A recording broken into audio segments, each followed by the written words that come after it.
आज सुमन उसी गुंडे बदमाश के कमरे में उसकी दुल्हन बनकर बैठी हुई थी, जिसे वो इस दुनिया में सबसे ज्यादा नफरत करती थी। सुमन ने छाती ठोक कर उस गुंडे से कहा था कि तुझ जैसे घटिया इंसान के साथ शादी करने से ज्यादा अच्छा तो मैं मरना पसंद करूंगी। लेकिन किस्मत ने भी सुमन के साथ अजीब खेल खेला था, जो आज वो उसी बदमाश के सेज पर उसकी दुल्हन बनी बैठी हुई थी। सुमन को अभी भी यकीन नहीं हो रहा था कि उसकी किस्मत ने उसका ऐसा भद्दा मजाक उड़ाया था, और आज वो गुंडा सुमन की किस्मत में पति के रूप में लिख दिया गया था। सुमन ने अपनी आंखों में अपने जीवन साथी को लेकर कई सारे सपने संजो कर रखे थे, लेकिन आज वो सारे सपने एक ही पल में टूटकर चकनाचूर हो गए थे। हर लड़की की तरह सुमन का भी यही सपना था कि उसका होने वाला पति भरोसेमंद हो, उसका ख्याल रखें, उसे सम्मान दें और उसे सबसे ज्यादा प्यार करें। शादी से पहले सुमन अपनी सहेलियों को यही सब कहती थी, देख लेना गाइस, मैं अपना जीवन एक राजकुमारी की तरह बिताऊंगी।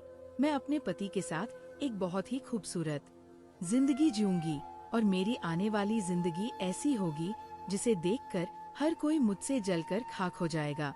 लेकिन सुमन के ये सारे सपने मिट्टी में मिल गए थे, क्योंकि शहर का सबसे बड़ा गुंडा बदमाश सुमन की जिंदगी में लिख दिया गया था। सुमन को पता ही नहीं चला कि कब वो उस गुंडे की नजर में आ गई और उस गुंडे को सुमन से प्यार हो गया था। सुमन समझ ही नहीं पा रही थी कि उस गुंडे का ये कैसा प्यार था जो वो सुमन को किसी भी कीमत पर पाना चाहता था। वैसे भी सुमन पहली नजर के प्यार पर कभी भरोसा नहीं करती थी, क्योंकि उसकी नजर में पहली नजर का प्यार नहीं बल्कि सिर्फ एक अट्रैक्शन होता था। यही सब सोचकर सुमन ने उस गुंडे का रिश्ता ठुकरा दिया था, लेकिन उसे नहीं पता था कि वो गुंडा बंदूक की नोक पर उससे शादी कर लेगा। सुमन अभी तो ये सब कुछ सोच ही रही थी कि तभी अचानक वो गुंडा दरवाजा खोलकर कमरे में आ गया। उस गुंडे की आवाज सुनकर सुमन अपने ख्यालों से बाहर आई और उसकी आने की आहट सुनकर सुमन के दिल में नफरत की एक तेज लहर उठ गई थी।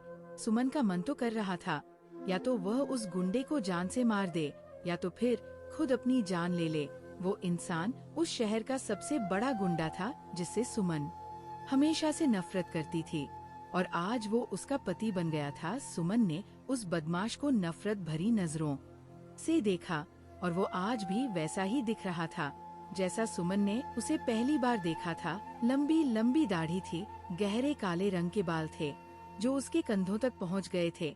उसने अपनी उंगलियों में ढेर सारी अंगूठियां पहन रखी थी और गले में ना जाने कितनी तरह की मालाएं पहने हुए था।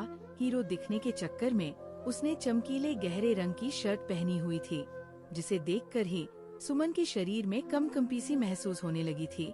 वो गुंडा सुमन के सामने खड़ा होकर बोल रहा था, ए हीरोइन, अपुन तेरे को बोला था ना कि तू बीवी तो सिर्फ अपुन की हीच बनेगी। देख अब अपुन तेरे को हमेशा के लिए अपना बीवी बना लिया है। अगर तू अपुन की बात पहले हीच मान लेती तो अपुन को इतना सारा झमेला करना हीच नहीं पड़ता। अपुन तेरे को ये थोड़ी ना बोला था कि तू अपुन के साथ सिर्फ एक रात गुजार। अपुन तो तेरे को सच्चे दिल से प्यार करता है रे। अपुन को तेरा जिंदगी भर का साथ चाहिए, सिर्फ एक रात नहीं। अपुन ने तेरे को कितने प्यार से समझाया था, लेकिन तूने सीधे सीधे अपुन की बात मानीच नहीं। फिर तो तूने अपुन के पास सिर्फ एक हीच रास्ता छोड़ा था। बस इसी वजह से ही चपुन को तेरे से बंदूक की नोक पर शादी करना पड़ा। उस बदमाश के मुंह से ऐसी बातें सुनकर सुमन का खून खौल उठा था। सुमन ने नजर उठाकर उस गुंडे की आंखों में देखा, जहां उसे अपने लिए कोई प्यार नजर नहीं आ रहा था। सुमन का मानना था कि जिसे वो गुंडा प्यार कह रहा था वो उसका प्यार नहीं बल्कि एक जिद थी। किसी की मर्जी के खिलाफ जाकर उसे हासिल कर लेना प्यार नहीं होता, सिर्फ जिद ही होती है। जैसे कोई बच्चा बचपन में किसी चीज पर हाथ रख दे तो वो अपनी जिद से उसे हासिल कर ही लेता है। बस इसी तरह उस गुंडे ने भी बंदूक की नोक पर अपनी जिद मनवा ली थी। सुमन ने गुस्से से उस गुंडे की तरफ देखते हुए कहा, चाहे मैं मर ही क्यों ना जाऊं, लेकिन तुम जैसे घटिया इंसान के साथ तो मैं कभी कोई रिश्ता नहीं बनाऊंगी। नफरत है मुझे तुम जैसे इंसान से।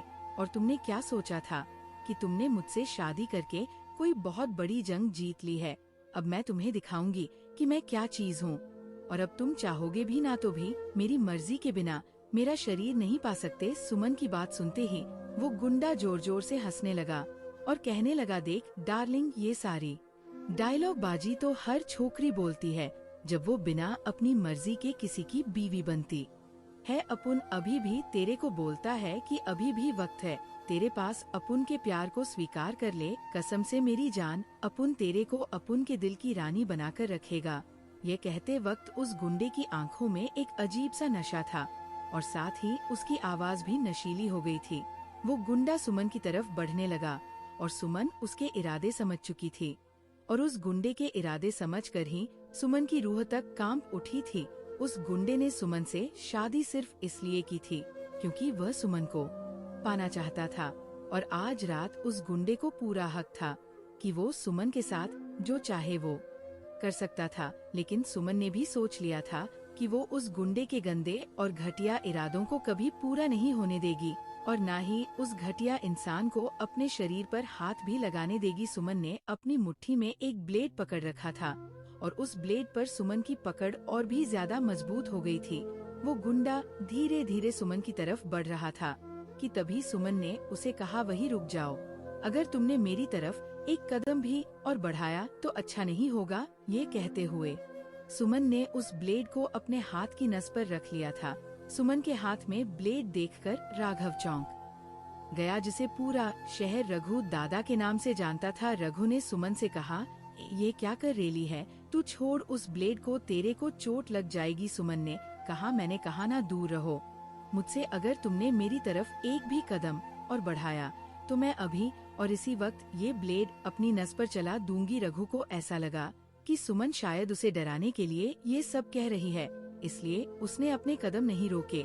लेकिन इससे पहले कि वो सुमन के करीब जाता, सुमन ने अपनी नस पर ब्लेड चला दिया था। सुमन के हाथ से खून का फव्वारा निकल गया था और सुमन के बहते खून को देखकर रघु बहुत ही घबरा गया था। रघु जल्दी से सुमन के पास पहुंचा तो सुमन ने उसे कहा, दूर, बिल्कुल ही दूर रहना मुझसे, अगर तुमने मुझे हाथ भी लगाया तो मैं अपने दूसरे हाथ की नस भी काट लूंगी। रघु डरकर सुमन से दूर हो गया और उसने सुमन से कहा, ठीक है बाबा, अपुन तेरे को हाथ नहीं लगाएगा, लेकिन तू वो ब्लेड नीचे फेंक दे, इससे तेरे को और भी ज्यादा चोट लग सकती है। देख तेरा कितना खून बह रेला है, अपुन को सिर्फ इतना देखने दे कि तेरे को कितनी चोट लगी है। सुमन का बहता खून देखकर रघु इतना डर गया था मानो उसने अपने सामने खुद की मौत को ही देख लिया हो, जबकि मौत तो सुमन के सामने खड़ी थी। सुमन के हाथ से खून तेजी से बह रहा था, लेकिन वो ब्लेड अभी भी सुमन के हाथ में ही था। सुमन ने उस ब्लेड को छोड़ा नहीं था, बल्कि अब तो सुमन ने उस ब्लेड को दूसरे हाथ की कलाई पर रख दिया था। सुमन के तेजी से बहते हुए खून को देखकर रघु का बुरा हाल हो गया था। रघु सुमन के पास भी नहीं जा सकता था, क्योंकि उसे पता था कि अगर सुमन एक बार ऐसा कर सकती थी तो दूसरी बार भी कर सकती है। लेकिन अगर रघु सुमन के पास नहीं जाता तो सुमन के हाथ की नस से सारा खून बह जाता और सुमन की मौत भी हो सकती थी। और फिर रघु ने एक पल भी बर्बाद नहीं किया और वो जल्दी से सुमन के पास पहुंच गया। रघु ने सुमन का हाथ मजबूती से पकड़ लिया और सुमन के हाथ से वो ब्लेड छीनकर दूर फेंक दिया। लेकिन अब सुमन की आंखें धीरे धीरे बंद हो रही थी, क्योंकि शायद सुमन के शरीर से बहुत ही ज्यादा खून बह चुका था। अभी कुछ देर पहले ही रघु की आंखों में जीत का गुरूर और सुमन को पाने की खुशी थी, लेकिन अब उस जीत और खुशी की जगह डर और चिंता ने ले ली थी। सुमन ने रघु की आंखों में देखा और समझाने वाले लहजे में कहा, मैंने तुमसे कहा था ना कि तुम बिना मेरी मर्जी के कभी भी मुझे छू नहीं पाओगे। तुमने अपनी मनमानी करके जबरदस्ती मुझसे शादी तो कर ली, लेकिन तुम मुझे कभी भी हासिल नहीं कर पाओगे। सुमन और भी बहुत कुछ कहना चाहती थी, लेकिन उसकी हालत उसे और कुछ कहने की इजाजत नहीं दे रही थी। और फिर धीरे धीरे सुमन की आंखें बंद होने लगी और जल्द ही सुमन जमीन पर गिरने वाली थी। लेकिन इससे पहले कि सुमन जमीन पर गिरती, रघु ने सुमन को अपनी बाहों के सहारे संभाल लिया था। आखिरी बार जब सुमन की आंखें बंद होने वाली थी, तब सुमन ने रघु के चेहरे पर खुद के लिए डर और परेशानी देखी थी और उसके बाद सुमन बेहोश हो गई। और फिर जब उसकी आंखें खुली तो वो अस्पताल के बेड पर लेटी हुई थी। आँख खुलते ही सुमन ने रघु की तरफ देखा तो वह हैरान परेशान हालत में सुमन के पास बैठा हुआ था। सुमन को तो ऐसा लगा था कि अब वो बच नहीं पाएगी, लेकिन सुमन इसे अपना दुर्भाग्य समझ रही थी कि वह बच गई थी। सुमन को होश में आते देखकर रघु तुरंत ही सुमन के पास जाने लगा, लेकिन सुमन ने हाथ के इशारे से उसे वहीं रुकने के लिए बोल दिया। सुमन के रुकने पर रघु बिना हिले वहीं अपनी जगह पर ही खड़ा रह गया था और फिर रघु चिंता से सुमन की ओर देखते हुए कहने लगा, ए हीरोइन, तू ठीक तो है ना? तेरे को अभी कोई तकलीफ तो नहीं हो रही है ना? सुमन रघु को देखकर हैरान थी कि शहर का सबसे बड़ा गुंडा उसके लिए इतना चिंतित क्यों था। सुमन ने रघु की तरफ देखा और गुस्से से कहा, मेरा हालचाल पूछने का तुम्हें कोई हक नहीं है, चले जाओ यहाँ से वरना मैं फिर से खुद को खत्म कर लूंगी। इस जबरदस्ती की शादी की वजह से सुमन पूरी तरह से पागल हो चुकी थी और वो खुद को नुकसान पहुंचाने के लिए यहाँ वहाँ कुछ तो ढूंढने लगी थी। इससे पहले कि सुमन फिर से खुद को कोई नुकसान पहुंचाती, रघु ने उसके हाथों को कसकर पकड़ लिया। रघु ने सुमन की तरफ देखा और कहने लगा, देख हीरोइन, तेरे को इतना ही मानता है ना कि तेरी मर्जी के बिना अपुन तेरे को हाथ भी ना लगाएं। तो माँ कसम, आज ये रघु दादा तेरे से वादा कर रेला है कि अपुन तेरी मर्जी के बगैर तेरे से कोई रिश्ता नहीं बनाएगा, लेकिन अपुन तेरे को छोड़ भी नहीं सकता है रे, क्योंकि अपुन तेरे से बहुत ज्यादा प्यार करता है। तेरे को अभी तक अपुन के जज्बातों का अंदाजा नहीं है, मगर अपुन का विश्वास कर हीरोइन, अपुन सच में तेरे से बहुत प्यार करता है। सुमन ने कहा, यह कैसा प्यार है तुम्हारा जिसे पाने के चक्कर में तुमने मेरी इज्जत को रौंद कर रख दिया है। मेरे सारे रिश्तेदार यहाँ तक कि मेरा पूरा मोहल्ला मुझ पर ही उंगली उठा रहा है कि जरूर मैंने ही तुम्हें बढ़ावा दिया है और इसीलिए तुम मुझसे शादी करने की जिद पर अड़े हुए हो। तुमने मेरे माँ बाप की बरसों की कमाई इज्जत को मिट्टी में मिला दिया है और तुम्हारे साथ शादी होने के बाद तो अब मैं किसी से नजरें मिलाने लायक भी नहीं रही। तुमने एक ही पल में मेरे सारे सपने चकनाचूर कर दिए हैं। ये तुम्हारा कोई प्यार नहीं है, सिर्फ तुम्हारी जिद है, जिद। और तुमने अपनी जिद को पूरा करने के लिए ही मुझसे शादी की है। एक लड़की से बिना उसकी मर्जी के उससे शादी करना, ये कैसा प्यार है तुम्हारा? सुमन की बातें सुनकर रघु ने अपनी नजरें नीची झुका ली और फिर कहने लगा, अपुन ये बात मानता है हीरोइन कि अपुन का तेरे को हासिल करने का तरीका गलत था, लेकिन अपुन भी साला क्या करता, पहली बार इस रघु दादा के दिल की फ्रेम में कोई छोकरी फिट हो गई थी। तेरे को देखने से पहले तो अपुन को ये भी नहीं पता था कि साला प्यार किस चिड़िया का नाम है। अपुन का टाइम तो इधर उधर भटकने में ही खत्म हो जाता था। अपुन इस शहर का सबसे बड़ा गुंडा जिसे लोग रघु दादा के नाम से जानते हैं। अपुन ने चाहे कितने ही गुनाह क्यों ना किए हो, लेकिन अपुन ने आज तक किसी भी लड़की की इज्जत पर हाथ नहीं डाला। लेकिन जिस दिन अपुन ने तेरे को देखा था साला, अपुन का पूरा खोपड़ी छिल गया था। ये तेरा चेहरा, तेरी आँखें, तेरे बाल, तेरा चलना देखकर अपुन का खोपड़ी तो साला चक्कर खाकर रह गया था। अपुन को भी ये प्यार नाम की बीमारी हो जाएगी साला, किसी ने सोचा ही नहीं था। लेकिन अपुन की किस्मत का लिखा साला, अपुन खुद भी नहीं बदल पाया। अपुन को तू इतनी अच्छी लगने लगी थी कि अपुन तेरे साथ आँख खा लाइफ बिताना चाहता था। अब तो तू अपुन के दिल की गहराइयों में उतर गली है। अब अपुन का तेरे साथ एक जन्म का नहीं, 7 जन्मों का रिश्ता बन गया है। अपुन के प्यार को समझने की कोशिश कर हीरोइन। अपुन तेरे साथ सिर्फ यही जम नहीं, पूरे 7 जम बिताना चाहता है। सुमन ने कहा, समझने की कोशिश मैं नहीं, तुम करो। तुम जैसे घटिया इंसान के साथ मैं एक पल भी नहीं रह सकती हूँ और तुम 7 जन्मों की बात कर रहे हो। जो इंसान मुझे पाने के लिए मेरे साथ जबरदस्ती शादी कर सकता है, वो शादी के बाद अपना हक पाने के लिए मेरे साथ कुछ भी कर सकता है। रघु कहने लगा, अरे यार, अपुन ने मान तो लिया कि तेरे को पाने का अपुन का तरीका गलत था, तो फिर तू बार बार अखीच बात को याद दिलाकर क्यों अपुन को शर्मिंदा कर रेली है? एक बार बोल तो दिया कि अपुन से गलती हो गई और अब अपुन इस बात पर शर्मिंदा भी है। और फिर अपुन तो तेरे घर शादी का रिश्ता लेकर भी आया था, लेकिन तूने अपुन के रिश्ते को ठुकरा दिया था। उस दिन पहली बार रघु दादा को किसी ने ना बोला था, लेकिन अपुन को तेरी ना से कोई फर्क नहीं पड़ा था। डर तो अपुन को इस बात का था कि कहीं अपुन तेरे को खो ना दे। अपुन तेरे को किसी भी कीमत पर खोना नहीं चाहता था, इसीलिए अपुन के दिल ने अपुन को जो रास्ता सुझाया, अपुन ने भी वही किया। बोले तो बस इसलिए ही अपुन ने तेरे से जबरदस्ती शादी कर ली। देख, अपुन तेरे को छोड़ तो नहीं सकता, लेकिन आज अपुन तेरे से एक वादा कर रेला है कि अपुन बगैर तेरी मर्जी के तेरे को हाथ भी नहीं लगाएगा। लेकिन तेरे को भी अपुन से एक वादा करना होगा कि तू खुद को कभी चोट नहीं पहुंचाएगी। तेरे को जब कभी अपुन पर गुस्सा आएगा तो तू अपुन को दो खींचकर थप्पड़ लगा देना अपुन उर्फ तक नहीं करेगा, लेकिन अपुन से ये कभी बर्दाश्त नहीं होगा कि तू अपुन की वजह से खुद को चोट पहुंचाए। अपुन को थोड़ा टाइम दे दे हीरोइन। इस टाइम में अगर अपुन तेरे दिल में खुद के लिए जगह बना पाया तो तू अपुन का हाथ थाम लेना। अपुन उसके बाद ही तेरे से रिश्ता बनाएगा, और अगर उस टाइम में अपुन तेरे दिल में खुद के लिए जगह नहीं बना पाया तो अपुन तेरे को आजाद कर देगा, और अपुन खुद तेरे को तेरे घर छोड़ने आएगा। रघु की बातों में और उसकी आंखों में सच्चाई साफ साफ दिख रही थी, लेकिन फिर भी इस वक्त सुमन उस गुंडे की बातों पर बिल्कुल भी भरोसा नहीं कर पा रही थी। सुमन ने कहा, ठीक है, मैं तुम्हारी बात मानने को तैयार हूँ और तुम्हें कुछ समय देने को भी तैयार हूँ, लेकिन एक बात याद रखना कि तुम्हारे पास सिर्फ 6 महीने हैं। अगर इन 6 महीनों में तुम मेरे दिल में अपने लिए जगह नहीं बना पाए तो 6 महीने बाद मैं तुम्हें छोड़ दूंगी और तुम बिना कोई सवाल किए मुझे तलाक दे दोगे। और हाँ, एक बात और याद रखना कि इन 6 महीने में तुम बगैर मेरी इजाजत के मुझे हाथ भी नहीं लगाओगे, और अगर तुमने मेरे पास आने की कोशिश भी की तो मैं अपनी जान ले लूंगी। अब तुम बताओ कि क्या तुम्हें ये शर्त मंजूर है?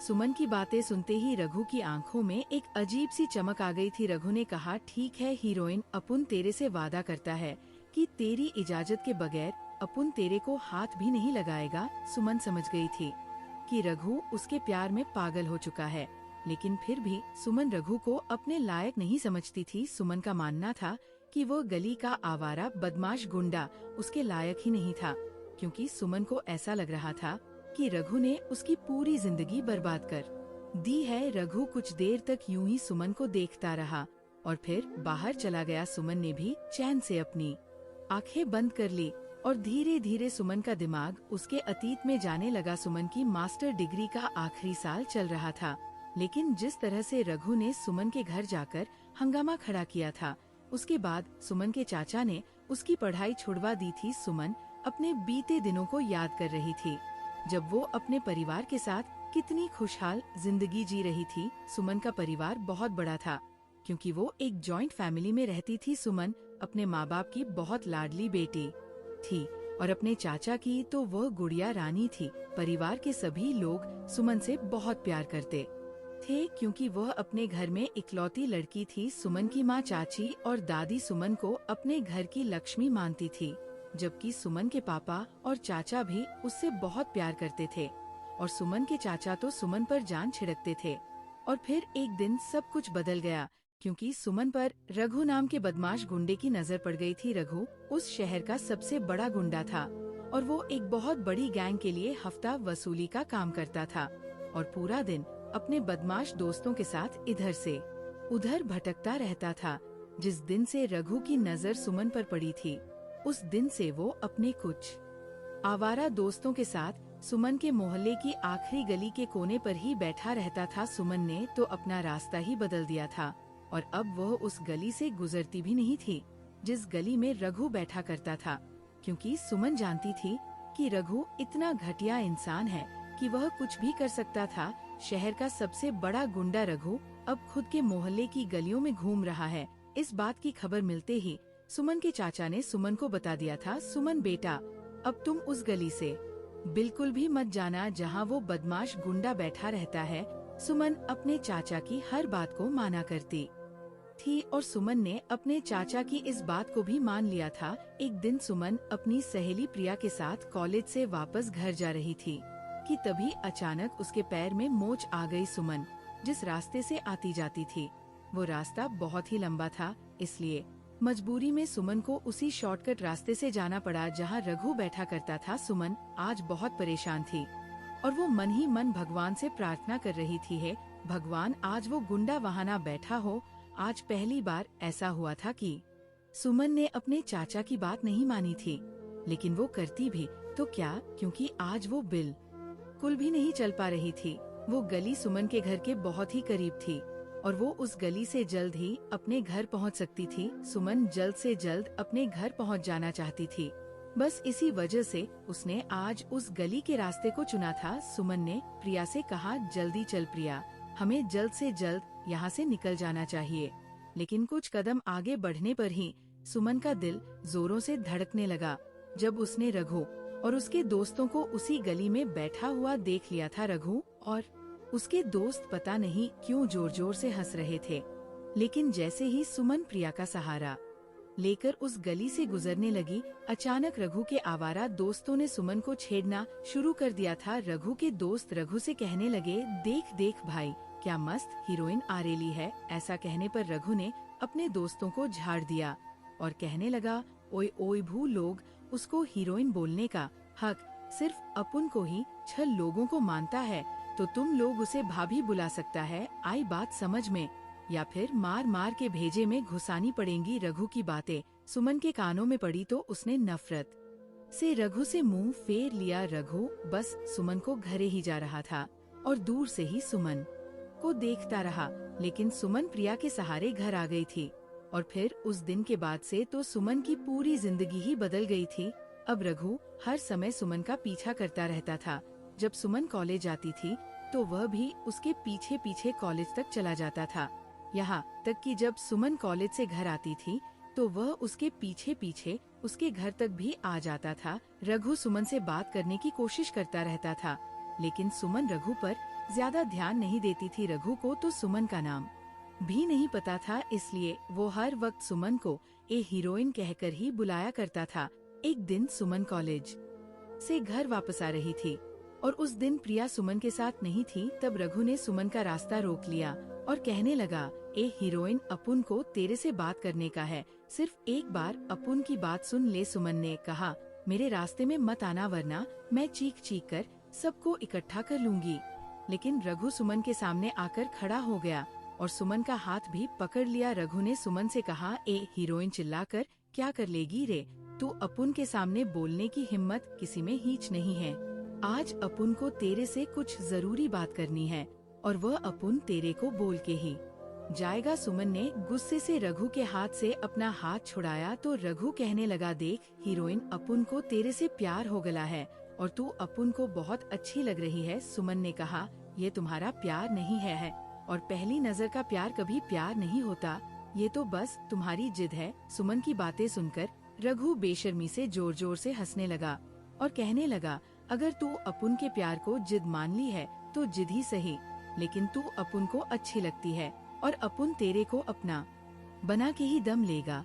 अगर तू अपुन का भेजा खोटी किए बिना मान गई तो ठीक, वरना अपुन को जबरदस्ती करना भी आता है। रघु की बातें सुनकर सुमन का दिल अंदर से कांप उठा और सुमन को वहाँ से चले जाना ही ठीक लगा था। सुमन जल्दी से अपने घर लौट आई, लेकिन अब सुमन को ना जाने क्यों रघु से डर लगने लगा था, क्योंकि सुमन को रघु की आंखों में खुद को पाने की जिद साफ साफ दिखाई दे रही थी। सुमन ने अभी इस बारे में अपने परिवार में कोई भी बात नहीं की थी, लेकिन उसने प्रिया को सब बता दिया था। सुमन ने प्रिया से कहा, यार प्रिया, ये रघु नाम का गुंडा तो मेरे पीछे ही पड़ गया है, कहता है कि उसे मुझसे प्यार हो गया है और वह भी पहली नजर का प्यार। सुमन की बात सुनकर प्रिया हंसने लगी और कहने लगी, देखा जाए तो वो गुंडा इतना भी बुरा नहीं है, बस उसने अपनी थोड़ी शक्ल बिगाड़ रखी है।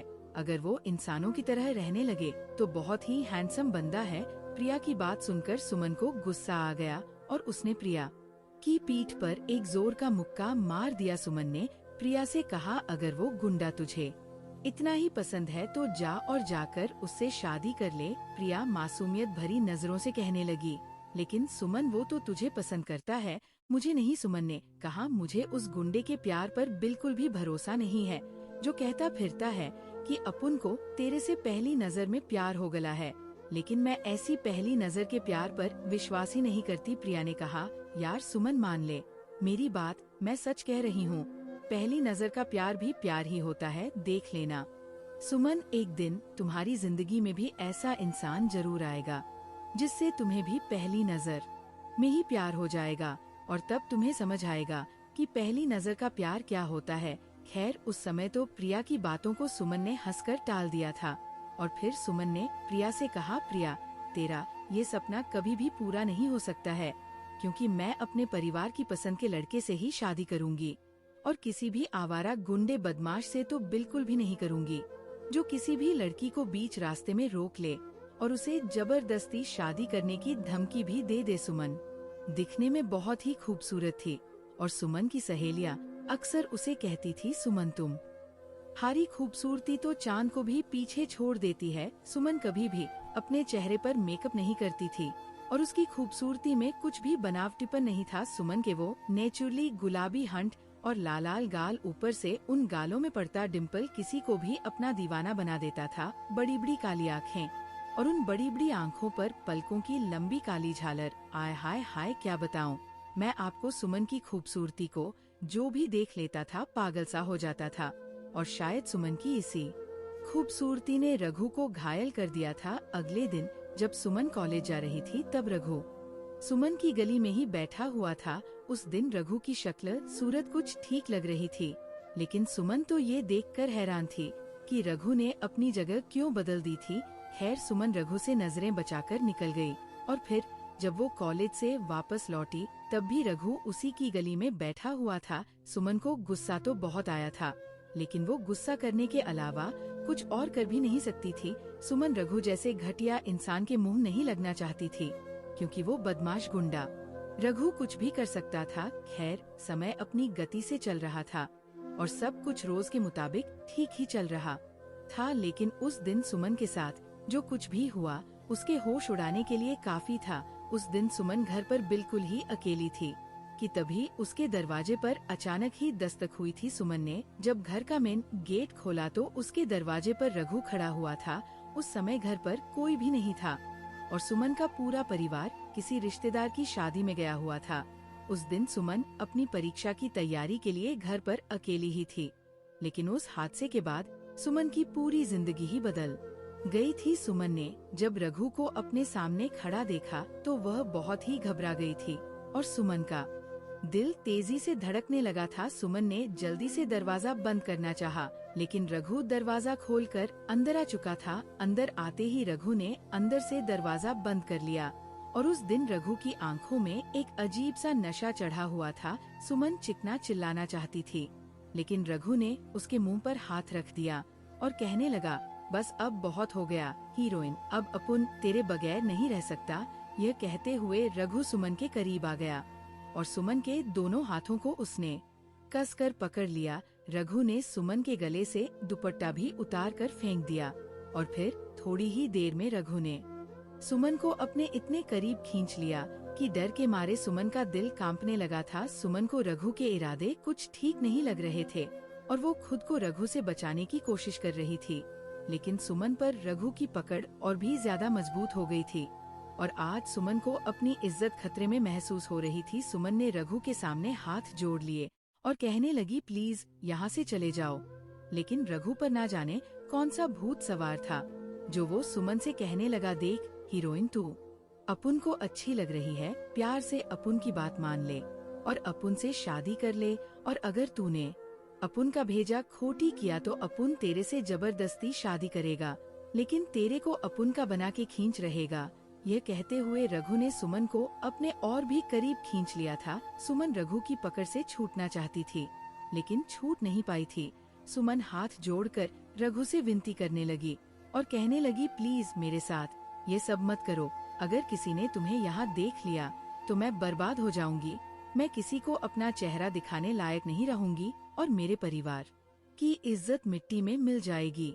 लेकिन जब रघु ने सुमन को अपनी पकड़ से आजाद नहीं किया तब सुमन ने रघु से कहा, तुम तो मुझसे प्यार करते हो ना, तो फिर ये कैसा प्यार है तुम्हारा? जिससे प्यार करते हैं उसे बदनाम नहीं होने देते। अगर तुम्हारे दिल में मेरे लिए थोड़ी सी भी इज्जत है और अगर तुमने मुझसे सच्चा प्यार किया है तो तुम्हें अपने उसी प्यार की कसम अभी के अभी चले जाओ यहाँ से। ये सब कहते हुए सुमन की आंखों से आंसू बह रहे थे। रघु कुछ देर तक सुमन को देखता रहा और फिर पता नहीं अचानक उसे क्या हो गया कि उसने सुमन को अपनी पकड़ से आजाद कर दिया और वहाँ से चला गया। रघु के जाने के बाद सुमन ने भगवान का शुक्रिया अदा किया कि आज वो उस रघु नाम के गुंडे से बच गई थी।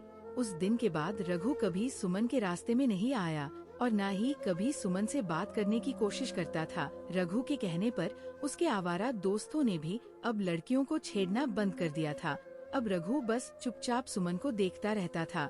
लेकिन फिर एक दिन सब कुछ बदल गया, क्योंकि उस दिन रघु अचानक ही मिठाई लेकर सुमन के घर पहुंच गया था और वो सुमन के घर जाकर सुमन के सामने ही उसके पापा से उसका हाथ मांगने लगा। लेकिन इससे पहले कि सुमन के पापा रघु से कुछ कहते, सुमन का गुस्सा 7वें आसमान पर पहुंच चुका था, क्योंकि सुमन रघु से बेहद नफरत करती थी। सुमन अपनी जगह से उठकर रघु के पास आई और उसने रघु के चेहरे पर एक जोरदार थप्पड़ जड़ दिया और उसे बहुत खरी खोटी सुनाने लगी। सुमन ने कहा, चाहे मैं मर ही क्यों ना जाऊं, लेकिन मैं तुम जैसे आवारा बदमाश गुंडे के साथ शादी तो कभी नहीं कर सकती। और तुम्हारी हिम्मत कैसे हुई मेरे घर आकर मेरे लिए रिश्ता लाने की? निकल जाओ मेरे घर से। तुमने ये सोच भी कैसे लिया कि मैं तुमसे शादी करने के लिए राजी हो जाऊंगी? तुमसे तो मैं अपनी ज्योति की भी शादी ना करवाऊं। रघु सुमन को खा जाने वाली नजरों से देखने लगा। शायद आज से पहले किसी लड़की ने रघु को इस तरह से थप्पड़ नहीं मारा था और इसी वजह से शायद रघु इस वक्त बहुत गुस्से में था। इससे पहले कि रघु अपना मुंह खोलकर कुछ बोलता, सुमन ने फिर से अपना गुस्सा रघु पर उतार दिया था। सुमन ने कहा, अगर मैं तुम्हारे जैसे आवारा बदमाश गुंडे के साथ शादी कर लूं तब तो मेरी जिंदगी शुरू होने से पहले ही खत्म हो जाएगी। अब अगर तुम अपनी और ज्यादा बेइज्जती नहीं करवाना चाहते हो तो चले जाओ यहाँ से। इतना कहकर सुमन अपने कमरे में चली गई और रघु चुपचाप सुमन के घर से निकल गया। लेकिन फिर अचानक 2 दिन बाद ही रघु फिर से अपनी पूरी तैयारी के साथ सुमन के घर आ पहुंचा। रघु का हुलिया देखकर साफ पता चल रहा था कि उस वक्त रघु ने शराब पी रखी थी और वो पूरी तरह से नशे में था। रघु ने आते ही सुमन के घर में तोड़-फोड़ शुरू कर दी और उसके साथ उसके कुछ आदमी भी मौजूद थे, जिन्होंने तुरंत ही सुमन और उसके परिवार को अपने काबू में कर लिया। और फिर रघु अपने चेहरे पर शैतानी मुस्कुराहट लिए सुमन के पास आया और सुमन को अपनी बाहों में उठाकर सीधा मंदिर ले गया। पीछे रघु के आदमी भी सुमन के परिवार को लेकर मंदिर पहुंच गए थे। सुमन रोई गिड़गिड़ाई और उसने अपने आप को रघु से छुड़ाने की बहुत कोशिश की, लेकिन रघु ने सुमन की एक नहीं सुनी। ये सब देखकर पंडित जी भी हैरत में पड़ गए और उन्होंने इस शादी को करवाने से इनकार कर दिया।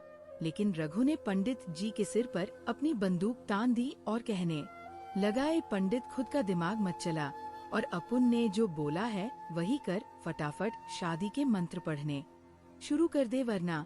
और फिर इससे पहले कि रघु और कुछ बोलता, पंडित जी ने जल्दी शादी की सारी तैयारियां कर ली। सुमन ने कहा, मैं मर तो सकती हूँ, लेकिन तुमसे शादी हरगिज नहीं कर सकती। चाहो तो इस बंदूक की सारी गोलियां मेरे सीने में उतार दो, मैं उस तक नहीं करूँगी, लेकिन मैं तुमसे शादी तो नहीं कर सकती। रघु ने कहा, हीरोइन तू तो अपुन की जान है, अपुन तेरे को एक खरोच भी नहीं आने देगा।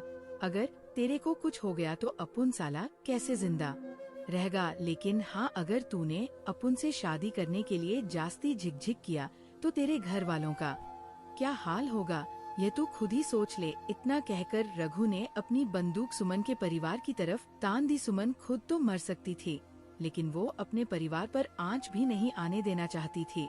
अपने परिवार को खोने के डर से सुमन रघु के सामने जाकर खड़ी हो गई और कहने लगी, मेरे परिवार को कुछ मत करना, मैं तुमसे शादी करने के लिए तैयार हूँ। सुमन के हाँ कहते ही रघु ने बंदूक अपनी जेब में रख ली और सुमन का हाथ थामकर मंडप में बैठ गया। पंडित जी ने भी शादी की सारी तैयारियां कर ली थी और अब उन्होंने शादी के मंत्र पढ़ने शुरू कर दिए। कुछ ही देर में शादी की सारी रस्में भी पूरी हो गई और ना चाहते हुए भी सुमन उस गुंडे रघु की पत्नी बन गई, जिससे वो सबसे ज्यादा नफरत करती थी।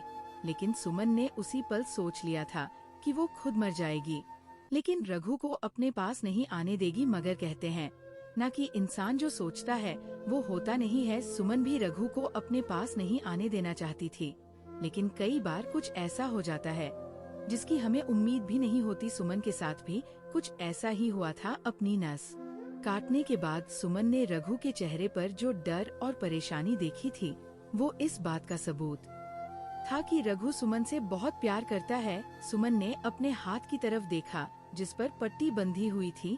कुछ देर बाद एक नर्स सुमन के पास आई और उसे इंजेक्शन लगाते हुए कहने लगी, मैम आप अपनी जान क्यों लेना चाहती थी? क्या आपको पता है कि जब आप बेहोश थी तब आपके पति की क्या हालत हो गई थी? आपके पति ने तो पूरा अस्पताल सिर पर ही उठा लिया था। वो आते ही डॉक्टर से कहने लगा, ए डॉक्टर, यह अपुन की बीवी है और अपुन की बीवी को कुछ भी नहीं होना चाहिए, वरना मैं आपका अस्पताल को आग लगा देगा।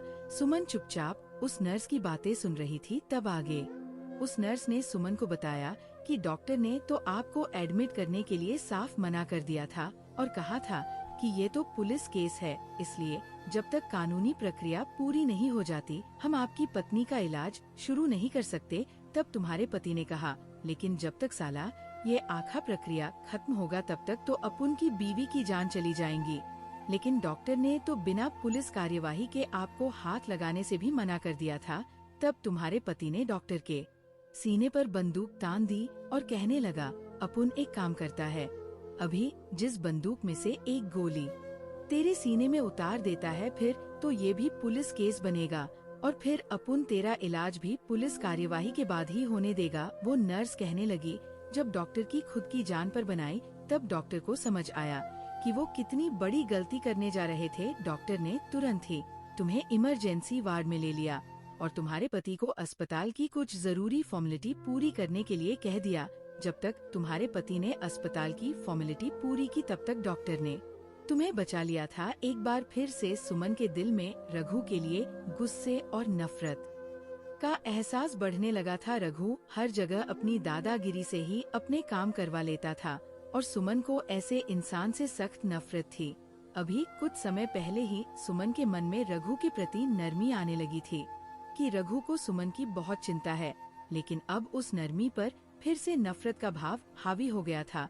थोड़ी देर बाद जब रघु कमरे में आया तब उसके हाथ में एक जूस की बोतल थी। बिना कुछ बोले ही रघु ने वो बोतल सुमन की तरफ बढ़ा दी, लेकिन सुमन ने मुंह बनाते हुए अपना चेहरा दूसरी तरफ घुमा लिया, क्योंकि सुमन उस गुंडे का चेहरा देखना भी बर्दाश्त नहीं कर पा रही थी। रघु ने एक गहरी सांस ली और सुमन के पास रखे हुए एक स्टूल पर बैठ गया। रघु ने सुमन से कहा, देख हीरोइन, अपुन दोनों के बीच ये डिसाइड हुआ था कि अपुन तेरी इजाजत के बगैर तेरे को हाथ नहीं लगाएगा, लेकिन ये डिसाइड नहीं हुआ था कि तू अपुन के हाथ से दिया हुआ कुछ खाएंगी नहीं। देख, तेरे अंदर बहुत ज्यादा कमजोरी हो गई है और तेरे को अब खास देखभाल की जरूरत भी है, इसलिए चप्पुल बोलता है कि तू ये जूस पी ले।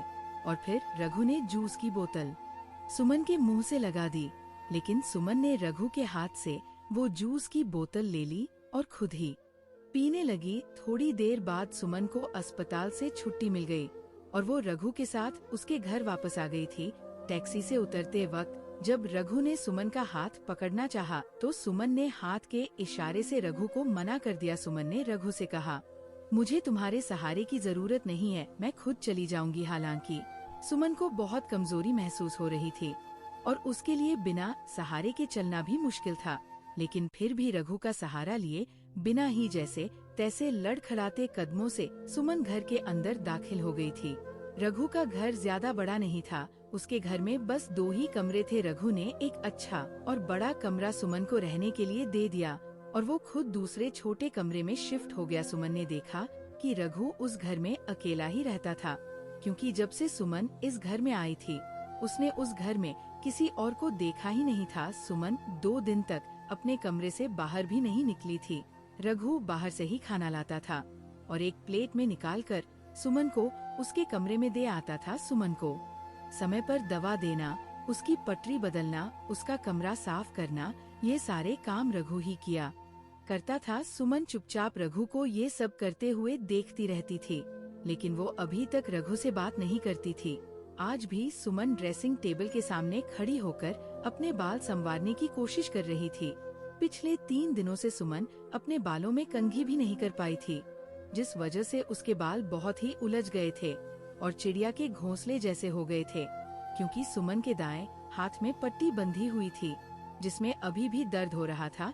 जब रघु कमरे में आया तो उसने देखा कि सुमन जख्मी हाथ से बाल संवारने की कोशिश कर रही थी, लेकिन वो अपने बालों को ठीक से समेट नहीं पा रही थी। रघु चुपचाप सुमन के करीब आकर खड़ा हो गया और उसने सुमन के हाथ से वो कंघी ले ली और उसके बालों में कंघी करने लगा। सुमन रघु को मना करना चाहती थी, लेकिन पता नहीं क्यों आज वो रघु को मना नहीं कर पाई। रघु ने बड़े प्यार से सुमन के बालों में कंघी कर दी और फिर एक अजीब सी चोटी बना दी। सुमन ने खुद को जब आईने में देखा तो अचानक ही उसके चेहरे पर एक मुस्कान आ गई थी।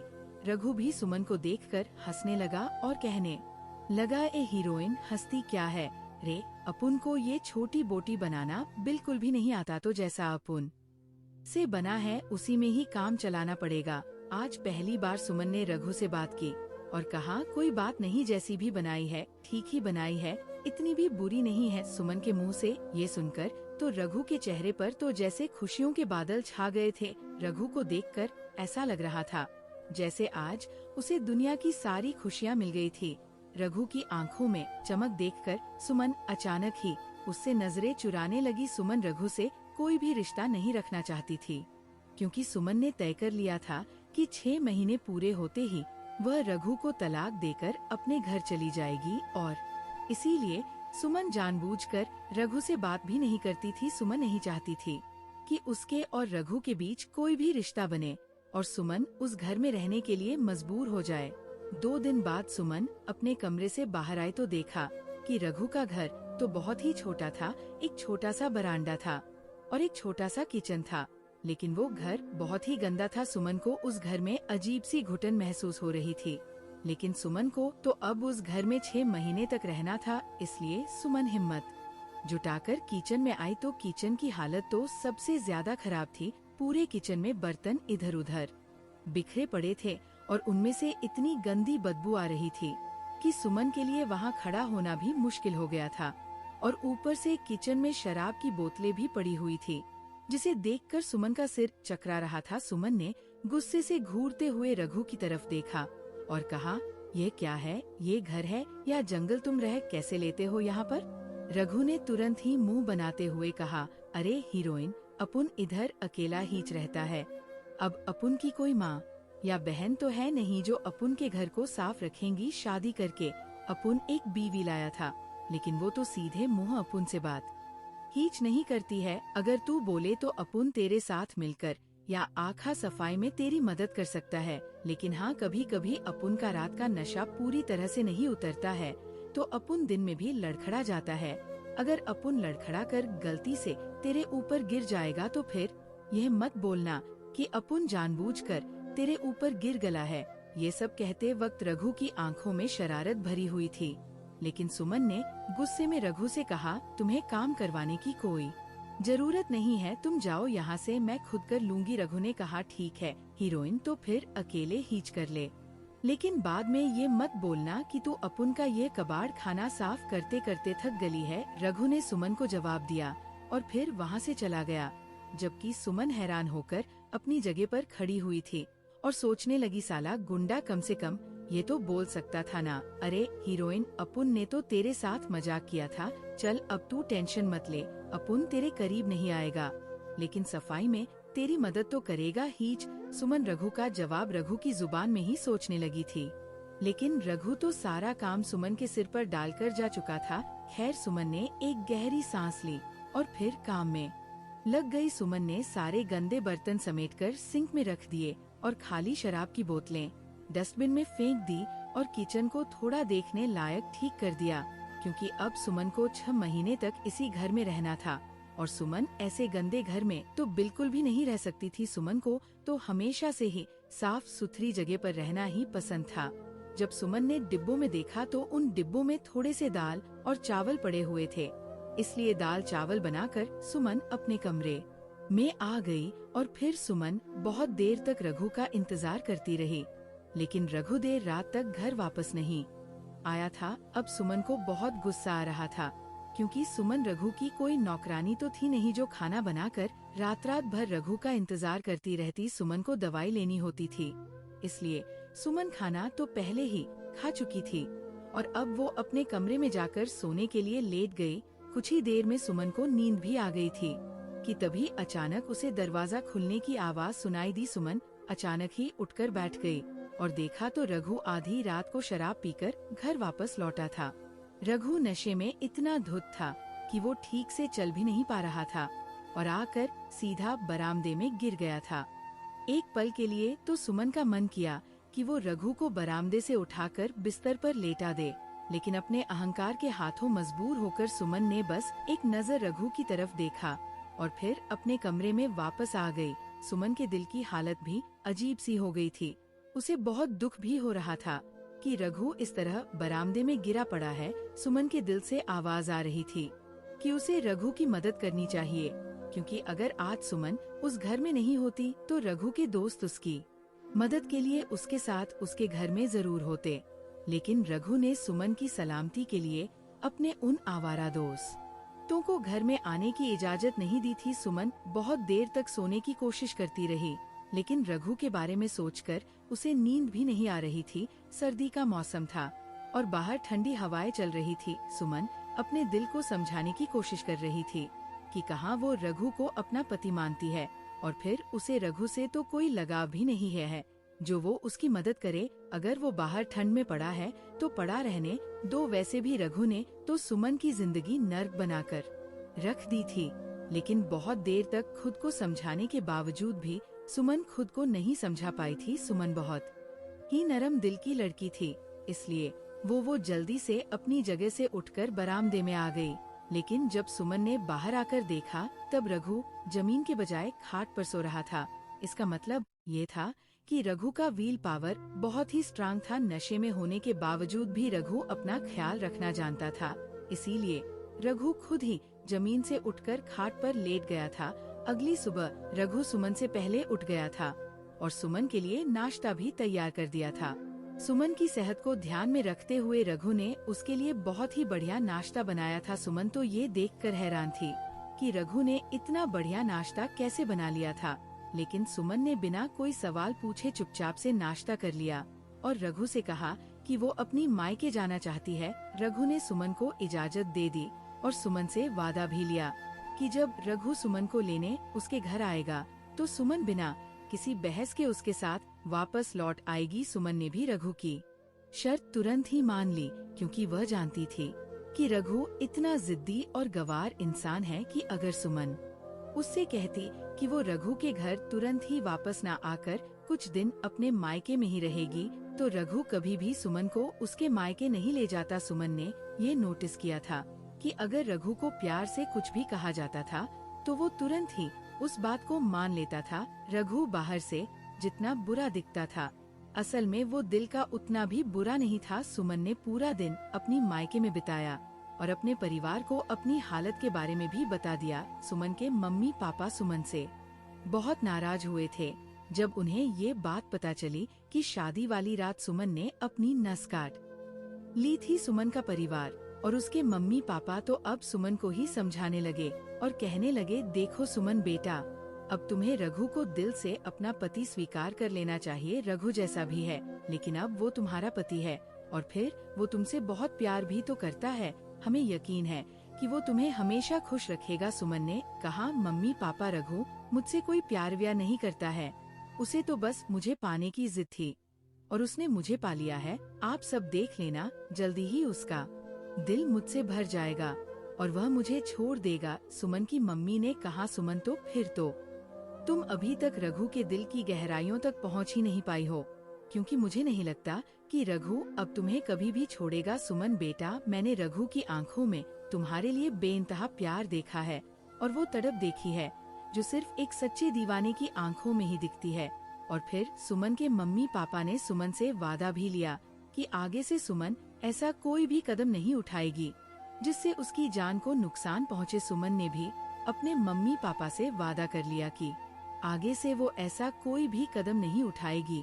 रात होते ही रघु सुमन को लेने उसके मायके पहुंच गया और सुमन भी बिना किसी बहस के रघु के साथ घर वापस आ गई। सुमन जब वापस घर पहुंची तो अचानक ही उसकी नजर रघु के हाथ पर पड़ी और उसने देखा कि रघु का हाथ बुरी तरह से जख्मी हो चुका था। सुमन तुरंत ही रघु के पास आ गई और रघु के हाथ को देखने लगी और ये जो कुछ भी हुआ था वो सब अचानक ही हुआ था। सुमन रघु के इतने पास नहीं जाना चाहती थी, लेकिन रघु का जख्मी हाथ देखकर वो खुद को रोक नहीं पाई और वो रघु के बहुत ही पास जाकर रघु के हाथ को देखने लगी। वहीं रघु भी सुमन को अपने इतने करीब पाकर प्यार भरी नजरों से उसे देखे जा रहा था। सुमन ने चिंतित होकर रघु से पूछा, तुम ठीक तो हो ना, और तुम्हारे हाथ पर ये चोट कैसे लग गई? सुमन रघु का हाथ पकड़कर उसे पूछ रही थी, लेकिन शायद रघु को सुमन से किया हुआ वादा याद था कि वो सुमन को बिना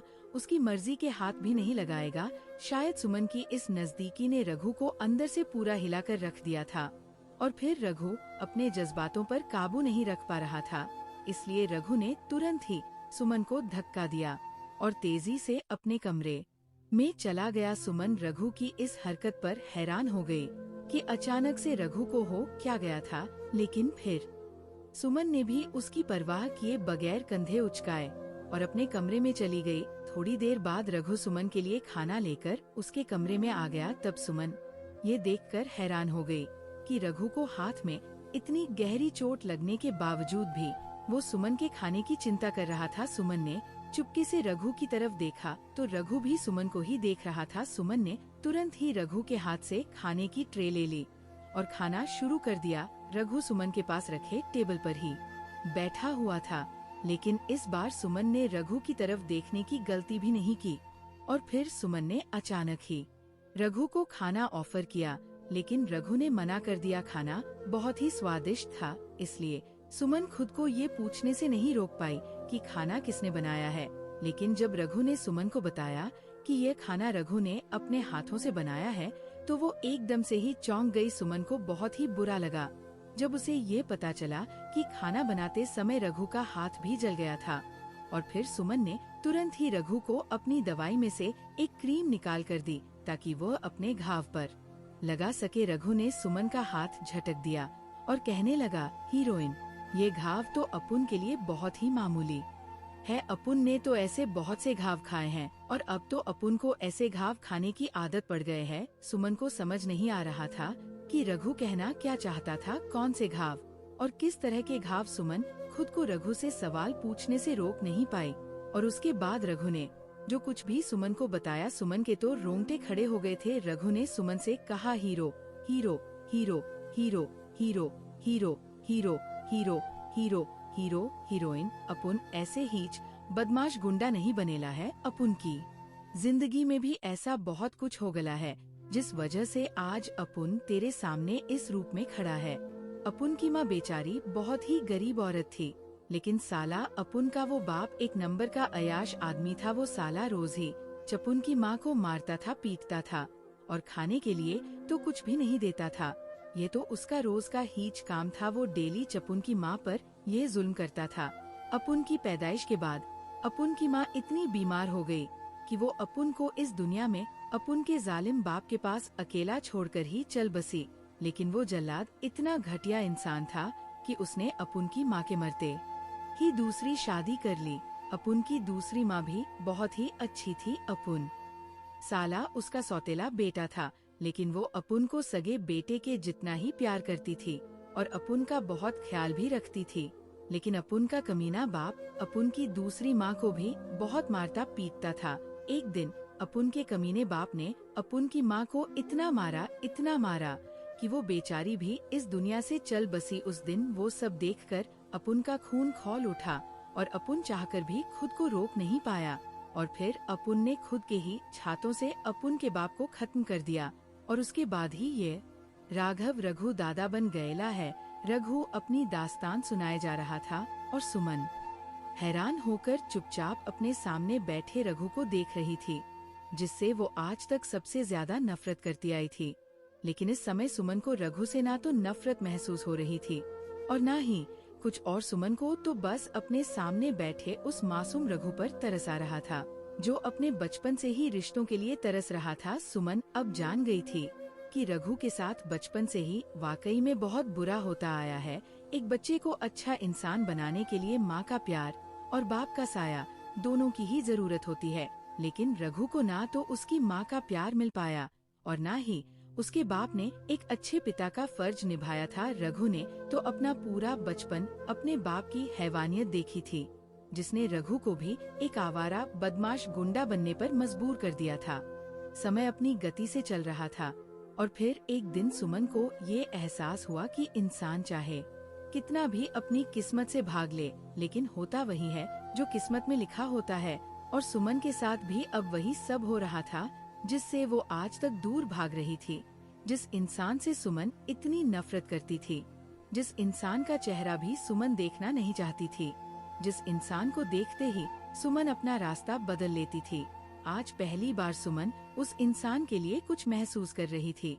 और यह एहसास कोई आम एहसास नहीं था, बल्कि ये प्यार का एहसास था, क्योंकि रघु ने भी सुमन के प्यार में धीरे धीरे खुद को पूरी तरह से बदल दिया था। रघु ने सुमन के लिए अपने सारे बुरे काम छोड़ दिए थे और अब उसने मेहनत का रास्ता चुन लिया था। रघु ने एक छोटी सी नौकरी भी तलाश ली थी और वो पूरा मन लगाकर उसमें मेहनत करता था। रघु अब रात को 9 बजे से पहले ही घर आ जाता था और उसने शराब पीना भी छोड़ दिया था। एक दिन जब रघु घर आया तो बहुत खुश दिख रहा था। रघु ने सुमन के हाथ में कुछ पैसे रखे और कहा, देख हीरोइन, ये अब उनकी मेहनत से कमाया हुआ पैसा है। बदले हुए रघु के चेहरे पर खुशी देखकर सुमन भी बहुत खुश हुई थी। उस दिन पगार मिलने की खुशी में रघु ने सुमन से कहा, चल हीरोइन, आज अपुन तेरे को मस्त डिनर पर लेकर जाएगा और तेरे को तेरी पसंद के कपड़े भी लेकर। सुमन भी खुशी खुशी रघु के साथ चली गई। पता नहीं सुमन को क्या हो गया था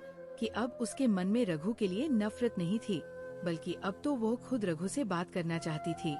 शायद इसलिए क्योंकि धीरे धीरे सुमन को भी रघु से मोहब्बत होने लगी थी। रघु सुमन को एक बड़ी सी होटल में ले गया और दोनों ने वहाँ साथ में शानदार डिनर भी किया। वापस लौटते वक्त रघु ने सुमन को उसकी फेवरेट आइसक्रीम भी खिलाई और सुमन के लिए उसकी पसंद के कपड़े भी खरीद कर दिए। और फिर जब घर लौटने के लिए रघु टैक्सी लेने जा रहा था, तब सुमन ने उसे टैक्सी लेने से मना कर दिया और कहने लगी, आज हम दोनों वॉक करते हुए घर जाएंगे। तब रघु ने कहा, लेकिन हीरोइन, रास्ता बहुत ही लंबा है, तू थक जाएगी। सुमन ने कहा, नहीं थकूंगी, वैसे भी आज खाना बहुत हैवी हो गया है, चल कर जाएंगे तो हजम हो जाएगा। रघु को भी सुमन की बात माननी पड़ी। आखिर रघु सुमन के प्यार में दीवाना जो था, लेकिन हकीकत तो ये थी कि अगर सुमन टैक्सी के लिए हाँ कह देती तो कुछ देर में ही वह दोनों घर पहुंच जाते। लेकिन वॉकिंग के बहाने सुमन खुद भी रघु के साथ ज्यादा वक्त बिताना चाहती थी और उसी बहाने से वो रघु से कुछ देर और बातें भी कर लेती। और फिर वॉक करते हुए ही सुमन और रघु दोनों घर वापस आ रहे थे कि तभी रघु ने अचानक सुमन का हाथ पकड़कर उसे खींच लिया। रघु के अचानक से इस तरह के खींचने पर सुमन खुद को संभाल नहीं पाई और साइड में खड़े एक ट्रक से जा टकराई। उस ट्रक में लगी हुई एक की सुमन की पीठ में घुस गई और सुमन के मुंह से एक जोर की चीख निकल गई। सुमन ने देखा कि पीछे से एक गाड़ी तेज रफ्तार से आ रही थी और रघु ने सुमन को उसी से बचाने के लिए खींचा था। सुमन की चीख सुनकर रघु जल्दी से उसके पास आया और तुरंत ही उसे अस्पताल ले गया। सुमन की पीठ पर एक गहरा जख्म हो गया था और बहुत खून भी बह रहा था। नर्स ने तुरंत ही सुमन के जख्म पर एक पट्टी बांध दी, लेकिन सुमन का जख्म देखकर रघु के चेहरे का तो रंग ही उड़ गया था। सुमन ने रघु से कहा, तुम इतना क्यों डर रहे हो? रघु, जख्म इतना भी गहरा नहीं है। रघु ने सुमन से कहा, हीरोइन, अगर आज तेरे को कुछ हो जाता तो शायद अपुन भी जिंदा नहीं बचता। रघु की आंखों में एक तड़प थी और सच्चा प्यार था, जिसे देखकर सुमन ने जल्दी से अपनी नजरें फेर ली। सुमन को अब यकीन हो गया था कि रघु उससे सच में बहुत प्यार करता है। बस अब देर तो सिर्फ इस बात की थी कि सुमन भी रघु के प्यार को स्वीकार कर ले। रघु और सुमन की शादी को 5 महीने बीत चुके थे। बस अब सिर्फ 1 महीना ही बचा था और शायद रघु को ये डर था कि 6 महीने बाद सुमन रघु को छोड़कर चली जाएगी। अगले दिन सुमन अपनी चोट पर दवा लगाने की कोशिश कर रही थी, लेकिन सुमन का हाथ जख्म तक पहुंच नहीं पा रहा था। उसी वक्त रघु कमरे में आया और कहने लगा, हीरोइन, अगर तू इजाजत दे तो अपुन तेरे जख्म पर दवा लगा देगा। सुमन ने चुपचाप दवा रघु की तरफ बढ़ा दी और रघु सुमन का ब्लाउज हटाकर उसके जख्म पर दवा लगाने लगा। लेकिन जैसे ही रघु ने दवा लगाने के लिए सुमन को स्पर्श किया, सुमन का दिल तेजी से धड़कने लगा था। दिल तो शायद रघु का भी तेजी से धड़क रहा था, क्योंकि दवा लगाते लगाते रघु ने सुमन को अपनी बाहों में ले लिया था। और फिर शायद अचानक रघु को कुछ याद आ गया और उसने जल्दी से सुमन को खुद से दूर कर दिया शायद रघु को सुमन से किया हुआ अपना वादा याद आ गया था, लेकिन अब सुमन अपने जज्बातों पर काबू नहीं रख पाई और तड़प कर रघु के सीने से लिपट गई। सुमन ने कहा, रघु, मैं तुम्हें अपने वादे से आजाद करती हूँ। अब मुझे तुम्हारे प्यार पर यकीन हो गया है। मुझे अपनी बाहों में भर लो रघु, और अब मुझे कभी भी छोड़कर मत जाना। ये सुनते ही रघु ने सुमन को कसकर गले तो लगा लिया, लेकिन रघु को शायद इस बात पर विश्वास नहीं हो रहा था कि ये सब सुमन कह रही है। इसलिए रघु ने अपने दिल की तसल्ली के लिए फिर से सुमन से पूछा, ए हीरोइन, तूने सच में ही जपुन को दिल से स्वीकार कर लिया है क्या? सुमन ने कहा, रघु, मैंने तुम्हें पूरे दिल से स्वीकार कर लिया है। रघु ने एक बार फिर से मुस्कुराते हुए सुमन को अपनी बाहों में समेट लिया और आज रघु के चेहरे पर अपने प्यार को पाने की सच्ची खुशी साफ झलक रही थी। शादी के 6 महीने बाद आज रघु और सुमन की सुहागरात थी और आज रघु का प्यार पाकर सुमन बहुत ही खुश थी। सुमन को अपनी किस्मत पर यकीन नहीं हो रहा था कि उसे रघु जैसा प्यार करने वाला पति मिला था। सुहागरात वाली रात को जब रघु ने सुमन को अपनी बाहों में लिया, तब सुमन ने रघु से कहा, रघु, अगर मैं सच में तुम्हें छोड़कर चली जाती तो तुम क्या करते? ये सुनते ही रघु को फिर से अपनी बदकिस्मती से डर लगने लगा और उसने सुमन से कहा, सुन हीरोइन, आज अपुन तेरे को एक और बात बताता है। क्या तेरे को पता है कि अपुन के पास मरने के लिए हजारों कारण है, लेकिन जीने के लिए सिर्फ एक ही वजह है। अपुन को बचपन से कभी भी वो प्यार मिला हीच नहीं जो हर बच्चे को मिलता है। अपुन ने साला इतने बुरे काम किए हैं कि पता नहीं किसकी बदुआ अपुन की जान ले ले। ऐसी तो हजारों वजह हैं जिस वजह से अपुन को मौत आ सकती है, लेकिन अपुन के पास जीने की सिर्फ अखीच वजह है और वो वजह सिर्फ तू है हीरोइन। अपुन तो अब तेरे बगैर जीने का कभी सोच भी नहीं सकता है। अगर तू अपुन को छोड़कर चली गई होती ना, तो अपुन साला आखा जिंदगी यही गाता रहता, सपना टूटा है तो दिल कभी जलता है, हाँ थोड़ा दर्द हुआ पर चलता है। सपना टूटा है तो दिल कभी जलता है, हाँ थोड़ा दर्द हुआ पर चलता है। सुमन ने कहा फिर। रघु ने कहा फिर क्या शायद अपुन भी अपुन की माँ की तरह ही हमेशा के लिए खल्लास?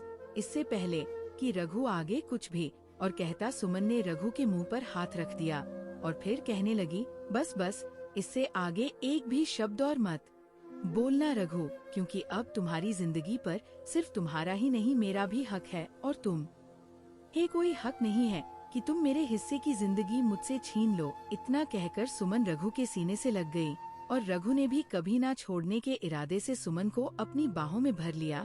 कुछ देर बाद रघु सुमन को अपनी बाहों में भरकर सो गया और सुमन बहुत देर तक रघु के चेहरे को देखती रही और सोचती रही कि आज रघु के चेहरे पर कितनी खुशी है। अपने प्यार को, अपनी हीरोइन को पालने की खुशी, अपनी जीवन संगिनी को अपनी बाहों में सुलाने की खुशी। सुमन ने भी मुस्कुराते हुए अपनी आंखें बंद कर ली और रघु के सीने से लगकर सो गई।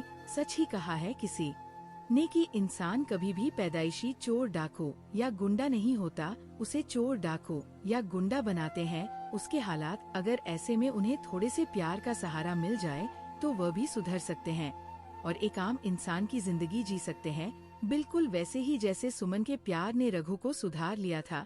जय श्री राम दोस्तों, उम्मीद करती हूँ कि आपको हमारी कहानी पसंद आई होगी। अगर कहानी अच्छी लगी हो तो वीडियो को एक लाइक करके कमेंट में जय श्री राम या राधे राधे जरूर लिखें। और अगर आप चैनल पर नए हैं और अभी तक आपने चैनल को सब्सक्राइब नहीं किया है तो जल्दी से चैनल को सब्सक्राइब कर लीजिए और बेल नोटिफिकेशन को ऑन कर लें ताकि आपको हमारी कहानी का अपडेट सबसे पहले मिलता रहे। कहानी को अंत तक पढ़ने के लिए